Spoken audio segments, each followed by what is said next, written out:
හරි නිකන් මේ කියන්නේ මේක මුකුත් වෙන්නේ නැද්ද? කියන්නේ වෙනම දෙයක් වහිනවා සීතලයි කියන කතාව කියන්න යන්න එපා. හරිද? ඔල්ලයිලා අහන්නේ ඇත්තට වැස්ස කාලෙට නිකන් වෙනසක් දැනෙන්නේ නැද්ද? දැන් ගොන් කතා කියන්න එපා. මන් දන්නේ නැහැ මට නම් කවි මතක් වෙනවා. මගේ මුළු ජීවිතේම මතක් වෙනවා මට. සිරාවට මේ කියන්නේ මගේ මුළු ජීවිතේම මතක් වෙන හේතුව මන් දන්නේ හේතුව මොකද්ද කියලා. මට වහිනකොට කවි මතක් වෙනවා. කවි කියවෙනවා.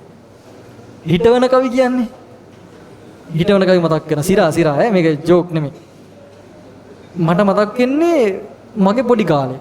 උඹලට එහෙම මතක් වෙනවද? මන් දන්නේ එහෙනම් මට අර වැස්ස කවි පන්ති මං දැන් අදත් මතක් වෙනවා. ඒකේ තියෙන කවි ටික මටම ලියලා වගේ. ඒක හැම වැහිවලාම මේක දීගෙන එද්දී මට එහි ජීවමය ගී රසයක් ඇද්දී මුළු ජීවිතේ සතු සිහි කටයුතු සිද්ධි සිදුසේ හැඟෙයි මහවැසි පවතිද්දී කනට ගහනවා වගේ කියලා තියෙනවා. එච්.එම්. කුඩ්ලිගේ මහත්තයා කවියක් ඉස්සර සිංහල පොතේ තිබ්බා. දැන් නැහැ. හරි. ඒකේ තියෙන කවි පන්තිම අදටත් කඩපාඩම්. ඒ වුණා නිකන් අර මොනවද ඒකට කියන්නේ? මවන්න පුළුවන් කවි ඈ. ඉස්සර ගෙම්බු කෑ ගහනවා හිනකොට. දැන් ගෙම්බු නෑ නේද? තියෙනවද? මම පට්ට ආසයි වා. ඒ කියන්නේ ගෙම්බු කෑ ගහන සද්දෙට ඒක හෙන මාතල්. අර නෑ එපා වෙන්නේ.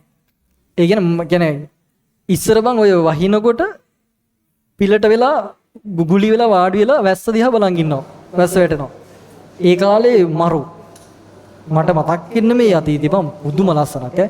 වැහි කාලේ කියන්නේ කන්දෙන් උල්පත් ටික මතුවෙලා නිල් පාට වතුර එනවා. අදර වැස්ස නම් උදේ වෙද්දි කාවයියෝ ටික එනවා පහළ ඔයේ ඉඳන්. බොරු නෙමෙයි ඈ. දැන් ඔය කාවයියෝ පොල් ගස් නගිනවා කියලා බොරු කතාවක් ගියේ. ඒක සිරා. මාර ඩයල්. දැන් වැස්ස වැටෙනකොට වතුර පාර ගිහිල්ලා ඔයට වැටෙනවනේ. ළමයි ඔයේ ඉන්න මාළු ටික උදේ වෙද්දි ගෙදර කියන්නේ ගෙදර නෙමෙයි පාරේ දොළවල් වල. දැන් මම ඒක දකින්නේ. දැන් මම අවුරුදු ගානක එක දැක්කන්නේ අපේ කන්දෙත් දැන් ওই උල්පත්තේ මෙහිදලා තියෙන්නේ. ඉස්සර ඉස්කෝලේ වල එනකොට මම ගුටි කාලක් තියෙනවා මේ මාළු ඔය ඉන්න තැන් වලින් අල්ලනවා. අන්න එහෙම නෙමෙයි ඈ පව් වැඩ වලට නෙමෙයි. මං අල්ලන මඩ කණයි. එහෙම වලවල් තියෙනවා. ඒ හැමතැනම වලවල්. මන් දන්නේ අපිට එහෙම එකක් තිබ්බා.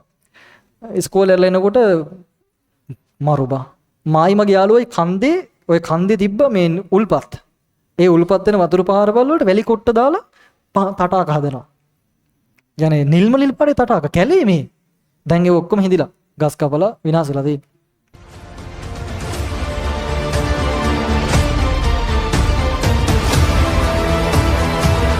අද්විතීය සංයුක්ත ගණිතයේ ගවේෂණාත්මක සංනාමය මදුෂාන් නිරංජන්.